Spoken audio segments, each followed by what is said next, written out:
Исәнмесез, эфирда жұмға күн яңалыклары, студияда Роза Хабибуллина, алға таба төп темалар турында. МЖД трассасында һәм беренче автомобиль юлында үзгәрешләр көтелә. Машина йөртүчеләр моңа ничек карый? Чалу яшүсмерләре төннәрен кайда һәм ничек уздыра? Моның өчен җәза бармы?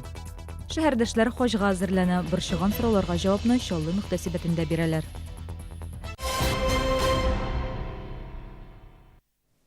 Киләсе атнада МЖД трассасында һәм беренче автомобиль юлында үзгәрешләр көтелә. Алар транспорт хәрәкәте өчен уңайлык тудырга юнәлтелгән. Мисал өчен 3 урында яңа светофорлар куелачак, 2 борылышны ябачаклар. Машина йөртүчеләр моңа ничек карый, Гүзәл Шихапова ачыклады. Яңа светофорлар киләсе атнадан 3 урында эшли башлаячак. Аларны Сарман тракты борылышында, гараж 2000 каршында, Эссен сәүдә үзәге янында урнаштырачаклар. Без МЖД һәм Сарман тракты киселешендә булып ситуацияны күзәттек. Яңа шәһәргә таба баручыларга юл бирүчеләрне озак көтәргә туры килде. Потому что встречные, у них главная дорога, они не пропускают, едут.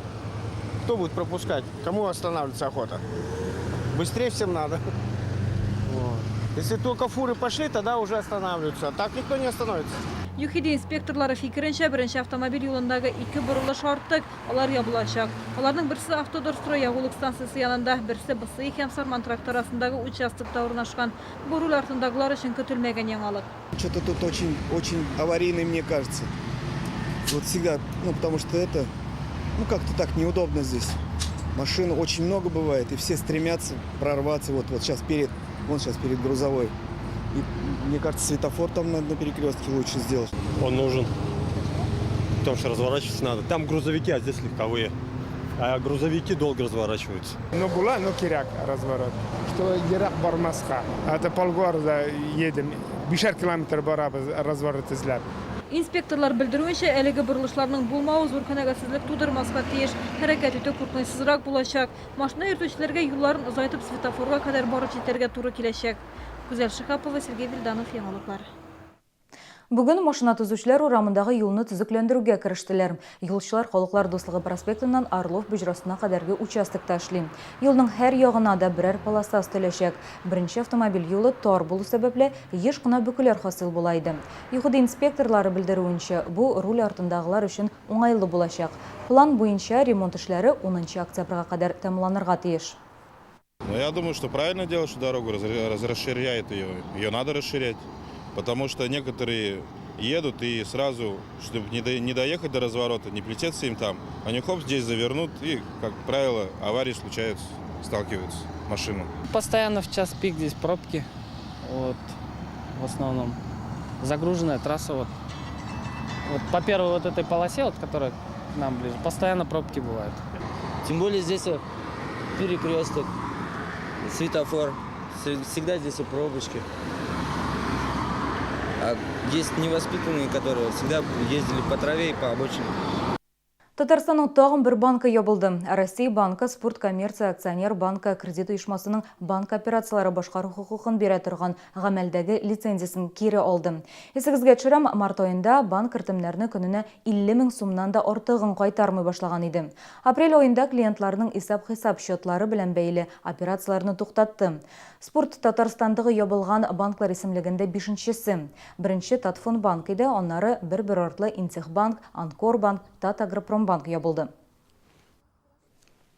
Россия Дәүләт Думасы 3-нче укылышта курорт җыемы кертү турында закон кабул итте. Документ Алтай һәм Краснодар крайлары, Ставрополь һәм Кырымга сәфәр кылган туристлардан махсус салым җыюны күздә тота. Закон буенча киләсе елның 1 гыйнварыннан шушы төбәкләргә килгән кеше курорт салымы түләргә тиеш. Аның күләме сезонга, курортның кайда урнашуына һәм башка факторларга бәйле.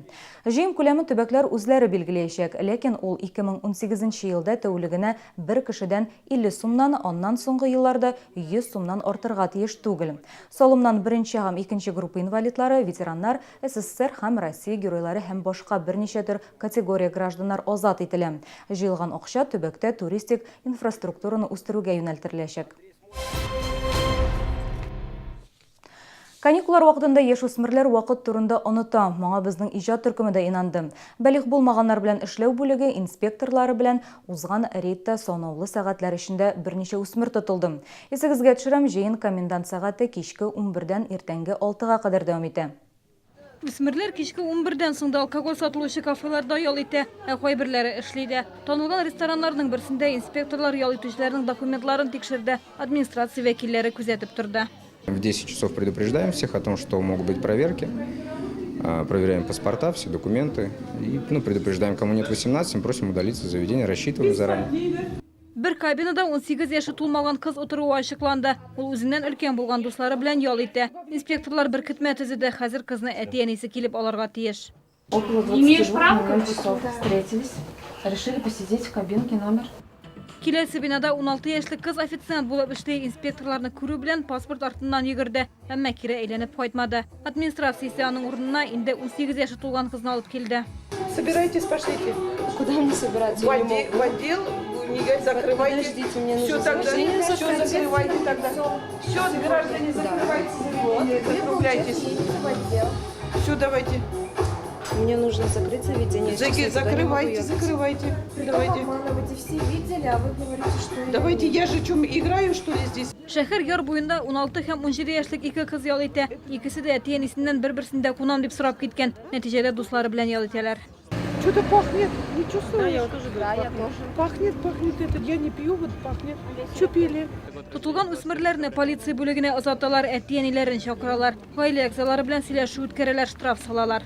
При выявлении несовершеннолетних составляется родителям административные протокола, и данные административные материалы направляются комиссии по делам несовершеннолетних по месту проживания несовершеннолетних. И по закону предусмотрено до 1000 рублей штрафные санкции. Җаваплылыкка әти-әниләрне генә түгел, яшь үсмерләр ял иткән яки эшләгән бина администрациясендә тарталар. Төп максат җәзалау түгел, аянычлы хәлләрдән саклау ди полиция хезмәткәрләре. Гүзәл Шихапова, Ксения Антонова, Сергей Вильданов, Яңалыклар. Составында спирт булган эчемлекләрне сатуны тагын 90 көнгә озайттылар. Эсегезгә төшерәм, Россиянең баш санитар табибы күрсәтмәсе нигезендә фанфуриклар сатуны 2016 елның декабрендә Иркутск шәһәрендә күпләп 80-гә якын кеше вафат булгач тыйдылар. Шуннан соң ил буенча әлеге суррогат продукцияны куллану кимегән, агулану очраклары да сирәгәйгән. Агымдагы елда Чаллыда 8000 литр легаль булмаган алкоголь кулланудан алынган. Шуларның 900 литры фанфурикларга туры килә. Ел башыннан 48 кеше алкоголь белән агуланган, 10 кеше вафат. Чаллы мөхтәсибәтендә быел хаҗ сәфәренә барырга теләүчеләр белән очрашулар башланды. Әлегә шәһәрдән һәм күрше-тирә районнардан 40 кеше теркәлгән. Җыелыш барышында хаҗ сәфәренә әзерлек мәсьәләләре, юлда булырга мөмкин авырлыклар, аларны ничек булдырмыйча калу юллары турында сөйлиләр. Шәһәрдәшләрне борчыган сорауларга җавап бирәләр. Җыелышта Дум-РТ хаҗ сумкалары, хаҗда кирәк булачак дугалар язылган китапчыклар таратылды. Чаллыдан хаҗ сәфәренә 1-нче төркем 14 августта кузгалачак, очу Мәскәүдән. Бүгенге шулар, мин сезнең белән сау булашам, алдагы елларыгыз файдалы үтсен, сау булыгыз.